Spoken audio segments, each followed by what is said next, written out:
All right, let's dive right in. We're going to tackle a question that gets thrown around all the time in the crypto world. Can you really buy Bitcoin anonymously? I mean, completely off the grid. It's a topic that's just swimming in myths and, honestly, a whole lot of confusion. So let's clear it all up. When most people first hear about Bitcoin, they picture it as this untraceable digital cash, like something you can use online without leaving any footprints behind. But is that actually how it works? Well, that's one of the biggest myths we need to bust. And we're about to see why it's not quite the full story. Here's the deal. Bitcoin was never designed to be totally anonymous. And the key to understanding why isn't some big hidden secret. It's actually right there in the open, baked into the very core of how it's built. And this is it, the blockchain. It's the heart of Bitcoin. I want you to think of it like a gigantic, digital, public book. Every single transaction is recorded in this book, and it's there forever for anyone, anywhere in the world to look at. See, it's not a secret diary. It's designed to be radically transparent.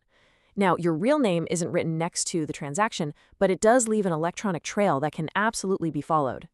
This brings us to a really important difference in terms. Bitcoin isn't truly anonymous.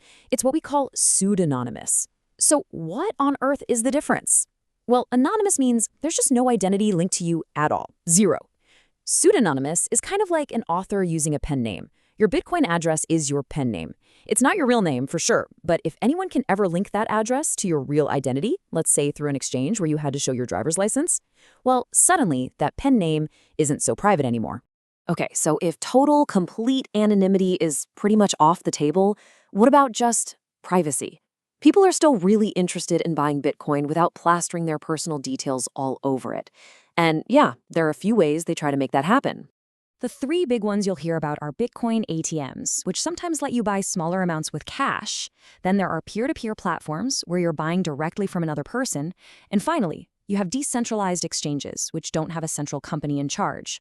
All these routes can give you a bit more privacy than the big mainstream exchanges. But, and you knew there was a but, right? There's always a catch. This hunt for privacy, it usually comes at a price. We're talking about way higher fees for your transactions and much, much lower limits on how much you can buy. Privacy, it turns out, isn't free. And beyond the extra costs, there's an even bigger wall you'll run into: regulation. Over the last few years, governments all over the world have been building these legal frameworks that make buying crypto anonymously harder and harder to do. And this is where two little acronyms become huge game changers: KYC and AML. KYC stands for Know Your Customer, and AML is for Anti-Money Laundering. Basically, these are rules that legally force most crypto exchanges to check and verify exactly who you are.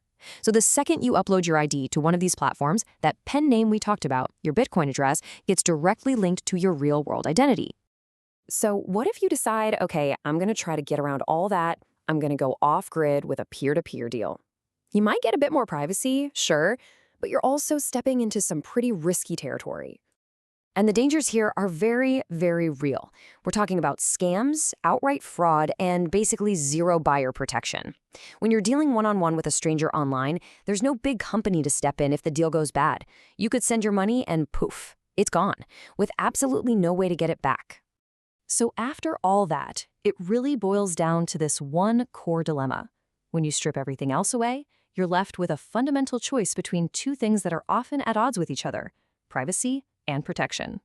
So here's the bottom line. The more you chase after privacy in the Bitcoin world, the more you usually have to give up the security and safety that those regulated platforms offer. You're basically trading a safety net of rules and consumer protection for a higher degree of anonymity. And that leaves us with one final question, and this one's for you to think about. When it's your money, your data, your assets on the line, what do you choose? What's more important to you, keeping your transactions as private as possible, or making sure your funds are as secure as possible? That's the real trade-off at the heart of so much of the crypto space.